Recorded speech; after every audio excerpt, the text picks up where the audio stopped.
Welcome to my channel friends. இன்றைக்கி நம்ம பார்க்க போகிறது வந்து ஒரு யூடியூப் ஸ்டுடியோவில் அப்டேட் பண்ணியிருக்காங்க. அனலிட்டிக்ஸில் வந்துட்டு ஒவ்வொரு அப்டேட்டாக யூடியூப் ஸ்டுடியோவில் வந்து பண்ணிகிட்ருக்காங்க. லாஸ்ட் டைம் வந்து ஸ்டுடியோவில் வந்து ஆடியன்ஸில் வந்துட்டு டிவைஸ் டைப்லாம் அப்டேட் பண்ணியிருந்தாங்க. மொபைலில் பார்க்குறோமா, இல்லை டிவியில் பார்க்குறோமா, இல்லை எந்த டிவைஸில் பார்க்குறோன்னு சொல்லிட்டு அந்த டைப்லாம் அப்டேட் பண்ணியிருப்பாங்க. அதை தொடர்ந்து பார்த்தீங்கன்னா இப்போ வந்துட்டு வியூவர்ஸ் ஆல்சோ வாட்ச்னு சொல்லிட்டு ஒரு அப்டேட் கொடுத்துருக்காங்க. அதாவது நம்ம வீடியோவை வந்துட்டு எந்தெந்த வியூவர்ஸ் பார்க்குறாங்க, ஏற்கனவே நம்ம வீடியோவை பார்த்த வியூவர்ஸ் வந்து எந்தெந்த வீடியோஸ் பார்க்குறாங்கன்னு சொல்லிட்டு அப்டேட் பண்ணியிருக்காங்க.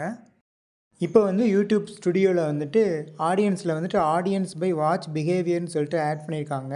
இதில் வந்துட்டு 3 டைப்பு வியூவர்ஸ் கொடுத்துருக்காங்க. New viewer, casual viewers, regular viewer. So first time பார்க்குறவங்க, 6 மந்த் ஒன்ஸ் பார்க்குறவங்க, 5 மந்த்ஸ் டு 1 இயர் பார்க்குறவங்க, அந்த மாதிரி கேட்டகரைஸ் பண்ணி கொடுத்துருக்காங்க வியூவர்ஸை.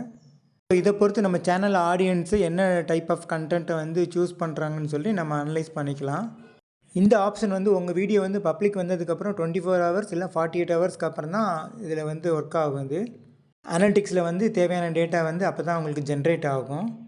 இதனுடைய டேட் ரேஞ்ச் பார்த்திங்கன்னா அப் டு 90 டேஸ் வரைக்கும் தான் நம்ம பார்க்க முடியும். ஸோ ரெகுலராக அனலிட்டிக்ஸ் செக் பண்ணிவிட்டு உங்களுடைய கண்டென்ட்டை பேஸ் பண்ணி வர வியூவர்ஸ் என்ன கண்டென்ட்டுக்கு வராங்கன்னு சொல்லி செக் பண்ணிவிட்டு அதை பேஸ் பண்ணி நீங்கள் வீடியோ போடுங்க. வியூஸ் நல்லா வரும். Thank you friends.